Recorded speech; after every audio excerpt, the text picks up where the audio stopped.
Good afternoon, everyone. Hope you're well. Hope you're all having a great day. I want to show you an issue we have on some of these job sites we work on. We're at school today. We commonly have issues with stormwater at schools. We specialise in schools. We do a fair few locating jobs at schools. Over the years, get pretty good at it. But let me show you an issue that we come across.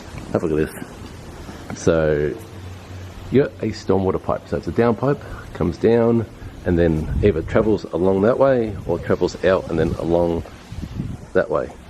But the issue I've got is we need to get access to the stormwater pipe. So there's a something in the eye, sorry. So we need to get access to this pipe somehow to put our rod in it.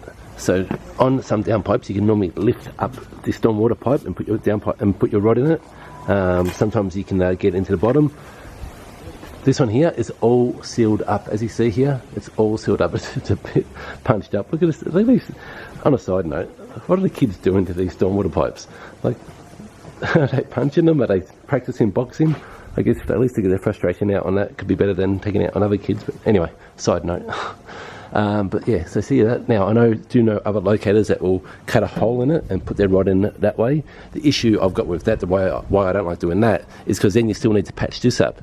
So my argument with it is, if you're going to go to trouble to patch up the stormwater pipe up there, just first off, what we do first is try to find a ground penetrating radar. So we'll try to locate a ground penetrating radar.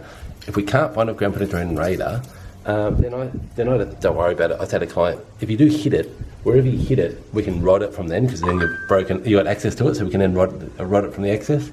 Or if you do hit it, then patch it up there, the spot where you do hit it. Because whether you do a patch up here or a patch down there, it's not going to be any different. It's going to look better if it's underground, people don't see it, compared to putting a patch on the stormwater here. I mean, ideally here, it'd be nicer if they go and rip this out and put something stronger in, and when they do take this off, if we can rod it then, but they're not going to do that for what we need.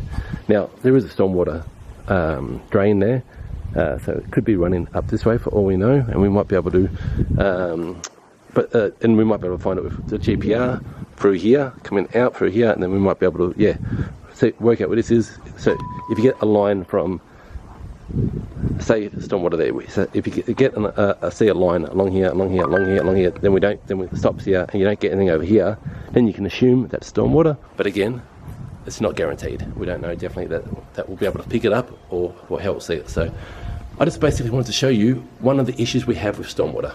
As I say, it's not the end of the world if you hit it. It's not hard to fix. It's not hard to fix.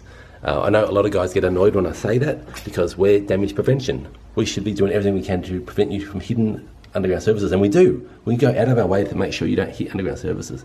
But on jobs like this, where you've got stormwater pipes that you just can't locate, that you can't get access to, guys, rather than spending an hour trying to do it, I say move on. So that is what I wanted to show you today. Anyway, guys, hope you're well, take care, and we'll talk soon. Bye.